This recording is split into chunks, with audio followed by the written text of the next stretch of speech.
Long ago, the Sword of Life brought light and prosperity to the kingdom of Auchis.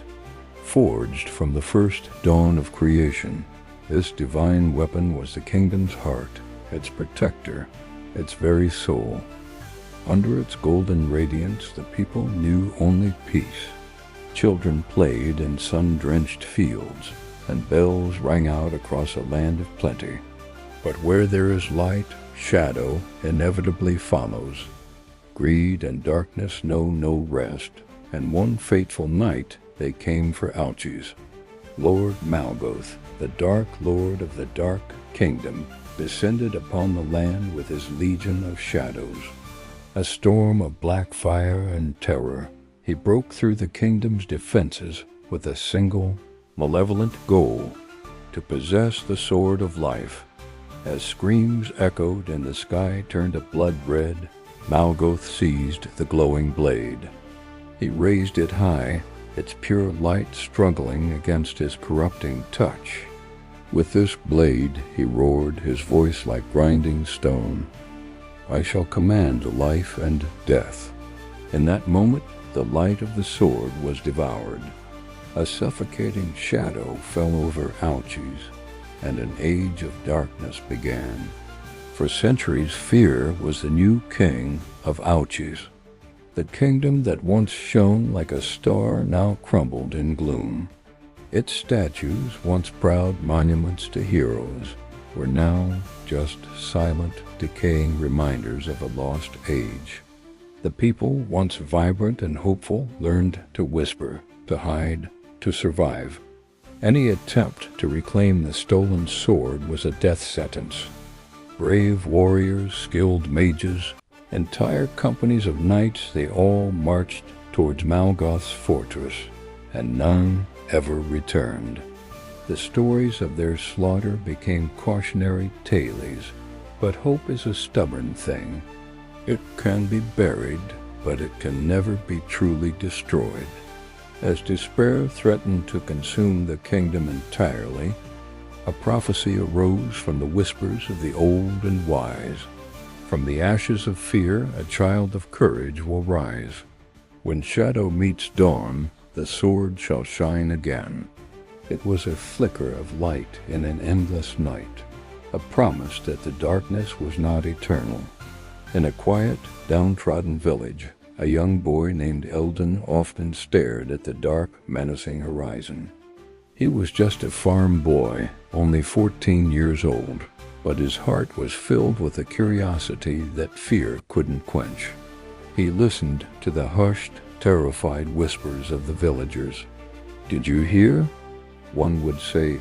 Another group tried to take back the sword. None returned. Another would quickly silence them. "Hush! The Dark Lord's spies hear everything." Eldon felt a profound sadness for his people, for the world he was born into. He'd look out at the corrupted landscape and whisper to himself, "There must be something more than this, something beyond fear." That night, Eldon's restless thoughts followed him into his dreams, but this was no ordinary dream. He found himself standing in a space of soft, ethereal light, and before him stood a radiant figure. It was a woman, regal and kind, her form woven from starlight. "Hound of Auchis," she said, her voice a gentle melody. "The time has come. The Sword of Life awaits the heart that fears not the dark." Eldon, stunned and bewildered, could only stammer, Who are you?"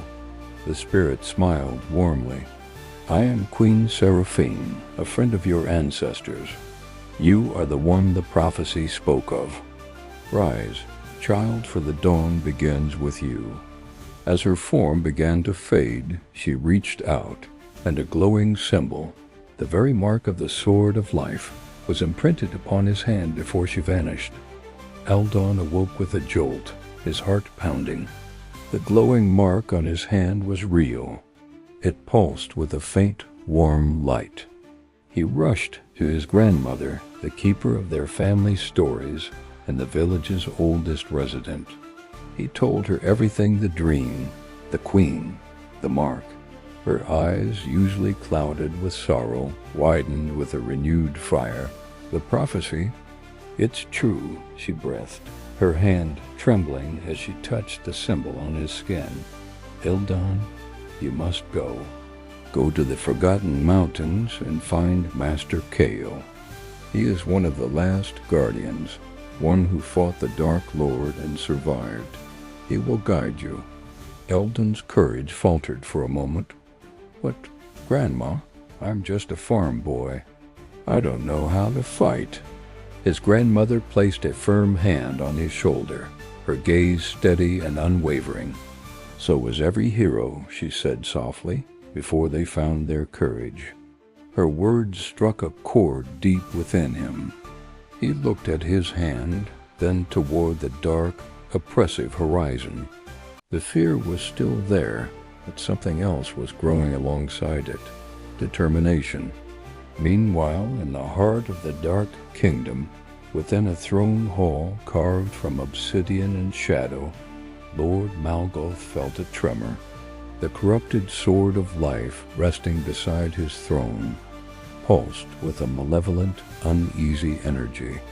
Its stolen light, now a sickly crimson, swirled as if agitated. Malgoth's eyes narrowed. He could feel it: a shift in the world, a faint challenge to his absolute rule. The prophecy stirs again, he hissed, his voice echoing in the cavernous hall.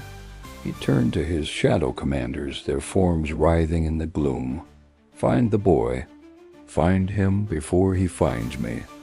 The corrupted sword glowed ominously as in the courtyard below the dark army began to march.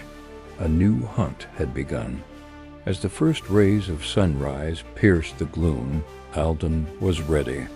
He had a small bag with a few provisions, his father's old cloak wrapped around his shoulders.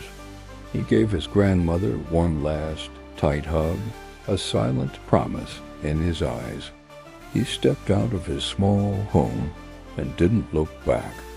As he walked toward the mountains, toward his destiny, the birds, long silent in the perpetual twilight, began to scatter and sing, as if heralding the first true dawn in centuries. One boy, one prophecy, a kingdom waiting for the return of light. Thus begins the legend of the Sword of Life. Thank you so much for joining us for the beginning of this epic journey. If you're as excited as we are to see what happens next, make sure to hit that subscribe button and ring the bell so you don't miss a single episode.